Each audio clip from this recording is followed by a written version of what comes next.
জামায়াতের ভাই ব্রাদারদের ভেতরে একটা অহংকার চলে আসছিল। ওই অহংকারটাই তাদের পতনের মূল হয়েছে এই নির্বাচনে। বুঝতে পারেন নাই যে এই দেশটার নাম বাংলাদেশ। আর তারপরে নারী বিদ্বেষ, এর পরে মাজার ভাঙার পরপরই আসলো নারী বিদ্বেষ আসলো। সাধনা পা একটু জামাত নিয়ে একটু পড়াশোনা স্টাডি করলে সবচেয়ে ভালো হবে। অফকোর্স তারা নারী বিদ্বেষী নয়। কেন নারী বিদ্বেষী হতে যাবে? জামাতের আমির ওর ওয়াইফ তো ডাক্তার, সে নিজে কাজ করে। তার মেয়ে ডাক্তার কাজ করে। জামাতের নায়েবে আমির আব্দুল্লাহ মোহাম্মদ তাহের, তার ওয়াইফ কাজ করে, তার মেয়েরা কাজ করে। জামাতের প্রত্যেকটা নেতৃবৃন্দের স্ত্রী, মেয়েরা তারা কাজ করে, পড়ালেখা করে, প্রত্যেকে তার অবস্থান থেকে। তারা নারী বিদ্বেষী কিভাবে হবে? ৫ অগস্টে প্রায় মাস ৩ পরে বলতে পারেন, বা মাস ২ পরে, আমার মনে হয় নভেম্বর থেকে আমরা মানে লক্ষ্য করলাম যে জামায়াতের ভাই ব্রাদারদের ভেতরে একটা অহংকার চলে আসছিল। ওই অহংকারটাই তাদের পতনের মূল হয়েছে এই নির্বাচনে। ওই অহংকারের জায়গাটা ওনারা ভুল করেছেন। আরো ভুল করেছেন যেমন মাজার ভাঙার পক্ষে ছিল জামায়াত ইসলাম। এটা একটা বিরাট ব্লান্ডার করেছে ওনারা। ওনারা বুঝতে পারেন নাই যে এই দেশটার নাম বাংলাদেশ। আর তারপরে নারী বিদ্বেষ, এর পরে মাজার ভাঙার পরপরই আসলো নারী বিদ্বেষ আসলো। সাধনা পারকে ধন্যবাদ যে উনি অনেকগুলো বিষয় বলেছেন। উনি বলার চেষ্টা করেছেন যে জামাতের অহংকার, মাজার ভাঙ্গা, নারী বিদ্বেষ, নিকাব, এ বিষয়গুলো। আমি এটাকে শুধু এক কথায় একটু জবাব দিতে চাই। কারণ এটা প্রত্যেকটা বিষয়ে আ আমি বলতে পারবো তথ্য-উপাত্ত দিয়ে। বাট সেটা হচ্ছে আমার মনে হয় সাধনা পা একটু আ জামাত নিয়ে একটু পড়াশোনা স্টাডি করলে সবচেয়ে ভালো হবে। অফকোর্স তারা নারী বিদ্বেষী নয়। কেন নারী বিদ্বেষী হতে যাবে? জামাতের আমির ওর ওয়াইফ তো ডাক্তার, সে নিজে কাজ করে। তার মেয়ে ডাক্তার কাজ করে। জামাতের নায়েবে আমির আব্দুল্লাহ মোহাম্মদ তাহের, তার ওয়াইফ কাজ করে, তার মেয়েরা কাজ করে। জামাতের প্রত্যেকটা নেতৃবৃন্দের স্ত্রী, মেয়েরা তারা কাজ করে, পড়ালেখা করে, প্রত্যেকে তার অবস্থান থেকে। তারা নারী বিদ্বেষী কিভাবে হবে? তারপরে যে বিষয়টা আসছে যে ধরেন নেকাব পড়ার বিষয়। নেকাব একটা ফেসবুক, সোশ্যাল মিডিয়াতে দেখলাম যে নেকাব বা বোরকার অর্ডার দেওয়া হইছে ইত্যাদি, ইত্যাদি। বরং পরক্ষণে নির্বাচন ফিল্ডে আমি নিজেও নির্বাচন কেন্দ্রে ছিলাম, অনেকগুলো কেন্দ্র ঘুরেছি। বরং আমরা দেখলাম যে একটা গোষ্ঠী, একটা দল যারা ক্ষমতায় রয়েছে, তাদের একটা বিশাল অংশ জাল ভোট দেওয়ার জন্য এই বোরকাকে ইউজ করেছে। আমি আমি কিছু ২-১ টা পার্টিকুলার ২-১ টা কেন্দ্রের কথা যেটা আমি দেখেছি, ইউজ করেছি। তো এগুলো হচ্ছে কথার কথা। মাজার ভাঙ্গা, এটার সাথে আ সাধনা আপা বললেন যে আ জামাত জড়িত, যদি তার কথাটাকে এভাবে বলি, এটা তো আপনি এভাবে বলতে পারেন না। এটা দেশের আইন রয়েছে, প্রচলিত আইন তারা বিচার করবে, দেখবে আসলে জামাতের উস্কানিতে কোনো মাজার ভাঙ্গা হয়েছে কিনা বা জামাত ভাঙছে কিনা বা জামাত শিবিরের কোনো লোকজন ভাঙ্গার সাথে জড়িত ছিল কিনা। এগুলো শুধু কথার কথা। এবং উনি বললেন যে জামাতের ভুল হয়েছে বিধায় জামাত খারাপ করেছে। জামাত তো খারাপ করেনি নির্বাচনে।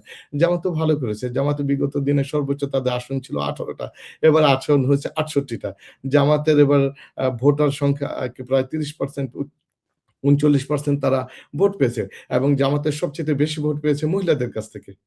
যদি নারী বিদ্বেষী হতো, তাহলে তো তারা মহিলারা ভোট দিত না। এবছর যারা নির্বাচনের ক্ষেত্রে ভাইটাল ফ্যাক্টর হিসেবে ভূমিকা পালন করেছে, তারা বিদেশী, তরুণ ভোটার এবং মহিলা ভোটার। মহিলা ভোটাররা তো জামাতকে ভোট দিয়েছে। জামাতকে ভোট দিয়েছে। সো এই কথাগুলো শুধু একেবারেই কথা। এবং উনি আরেকটা কথা বললেন যে আওয়ামী লীগকে পুনর্বাসনের ক্ষেত্রে জামাতকে যাতে ইউজ করা না হয়। আপা মনে হয় একটু আসলে খেয়াল করা দরকার।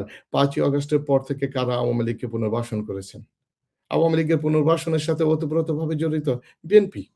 আমি যদিও এটা আসলে বলতে চাচ্ছি না, আমার ইচ্ছেও ছিল না যে রমাদানের পূর্বে, ইফতারের পূর্বে এ ধরনের অ্যা মানে অ্যা কি বলে টপিকস বা এভাবে কথা বলা। শুধু এটা দেখেন জামাতের জামাত কয়জন আওয়ামী লীগকে পুনর্বাসন করেছে। বরং আওয়ামী লীগের সমস্ত পুনর্বাসিত হয়েছে। পুনর্বাসিত হয়েছে বিএনপির হাত ধরে।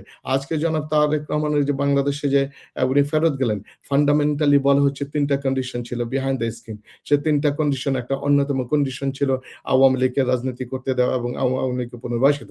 নির্বাচনের রেজাল্টের পরেই আপনি দেখেন আওয়ামী লীগের অফিসগুলোকে খুলে দেওয়া হয়েছে। ১২টা জেলায় অফিস খুলে দেওয়া হয়েছে। ওই দিন রাতে সেলিব্রেশন করেছে।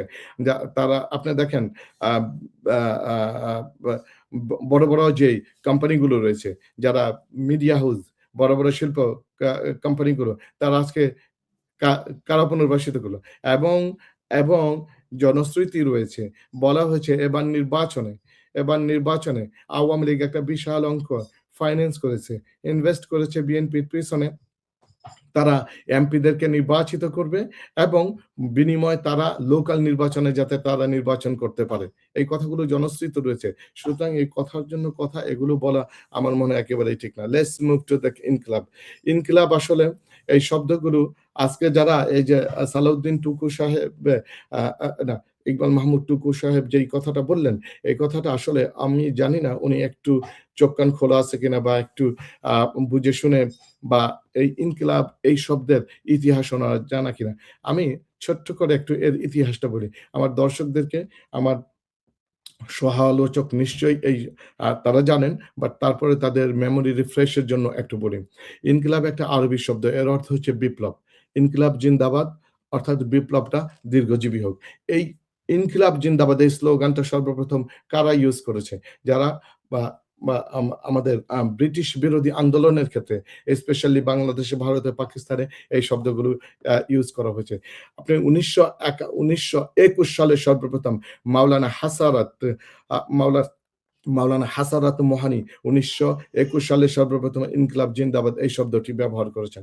এর পরবর্তীতে ভগৎ সিং ১৯২০ সালে ১৯২০ সালে তার লেখায় এবং তার বক্তৃতায় এই ইনকিলাব জিন্দাবাদ এই স্লোগান ব্যবহার করেছেন।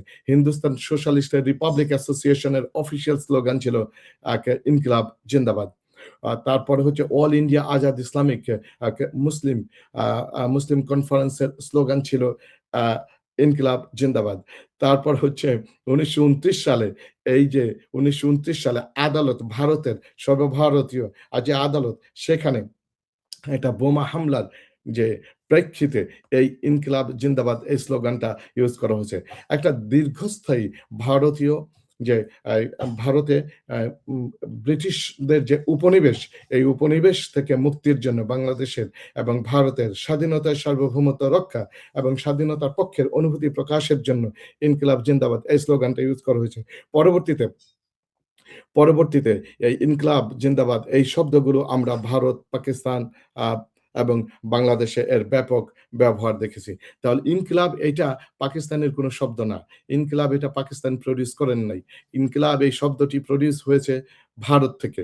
আপনাকে বুঝতে হবে। এবং বাংলাদেশে প্রচলিত আইন দ্বারা ইনকিলাব শব্দ ব্যবহার করা যাবে না। এ ধরনের কোনো প্রজ্ঞাপন নেই।